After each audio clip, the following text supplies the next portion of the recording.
ولا تقولوا لمن يقتل فی سبیل اللہ اموات۔ اللہ تبارک و تعالیٰ نے قرآن پاک کے اندر ارشاد فرمایا کہ تم جو شہداء ہیں ان کو مردہ نہ کہو، بلکہ وہ زندہ ہیں اور عام لوگوں کو ان کی زندگی کا شعور نہیں ہے۔ ایک جگہ پر ارشاد فرمایا کہ تم شہداء کو مردہ گمان نہ کرو، بلکہ وہ زندہ ہوتے ہیں اور اپنے رب کے پاس ان کو رزق دیا جاتا ہے۔ 20ویں صدی کا واقعہ ہے کہ جب دریائے دجلہ میں حضرت عبداللہ بن جابر رضی اللہ تعالیٰ عنہ اور دیگر شہداء کی قبروں کے بالکل نزدیک جو ہے دریا پہنچ گیا، تو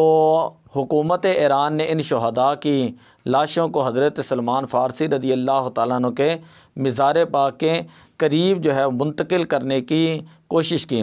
تو ان اصحاب کی جب صحابہ کرام کی قبروں کو کھودا گیا تو 13 صدیاں گزرنے کے بعد بھی ان کے جسم جو ہے وہ بالکل صحیح سلامت ہیں۔ یہ اسلام کا جو ہے وہ معجزہ ہے اور قرآن پاک کی آیہ مبارکہ کی صداقت ہے۔ اسی طرح حضرت امام مالک رحمۃ اللہ تعالیٰ علیہ فرماتے جنگ احد کے 46 سال بعد حضرت عمر ابن جموح اور حضرت عبداللہ ابن جبیر رضی اللہ تعالیٰ عنہ جو دونوں ایک ہی قبر کے اندر مدفون تھے، سیلاب کی وجہ سے جب ان کی قبریں کھلیں تو ان کے جسم جو ہے وہ بالکل تر و تازہ تھے اور پھولوں کی طرح ان کے جو ہے وہ جسم تھے اور ایسے لگ رہا تھا جیسے کل ہی ان کو تدفین کی گئی ہے۔ تو جب اللہ تبارک و تعالیٰ نے فرما دیا ہے کہ شہید زندہ ہوتا ہے، مرنے کے بعد شہید ہی وہ واحد شخص ہوتا ہے جب اللہ کی بارگاہ میں جاتا ہے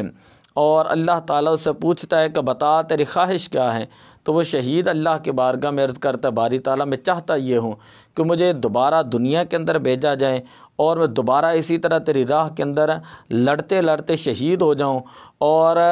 بار بار اسی طرح دنیا میں بھیجا جائے اور بار بار اسی طرح جو ہے تیری راہ کے اندر میں شہید کیا جاؤں۔ تو سوائے شہید کے اور کوئی جو ہے اس چیز کی تمنا نہیں کرتا کہ بندہ جنت میں جانے کے بعد یا اللہ کی بارگاہ میں جانے کے بعد یا دنیا سے جانے کے بعد وہ دوبارہ دنیا کے اندر آنے کی خواہش کرے سوائے جو ہے وہ شہید کے۔ تو آج جو فلسطین کے اندر بچے شہید ہو رہے ہیں، بچے بوڑھے جوان، تو یہ اللہ کی بارگاہ میں حاضر ہو رہے ہیں اور ان کو اللہ تبارک و تعالیٰ مرنے سے پہلے جنت کے اندر جو ہے ان کا ٹھکانہ دکھا دیتا ہے۔ تو آج پوری امت مسلمہ کا دوسری طرف فرض یہ بنتا ہے کہ وہ ان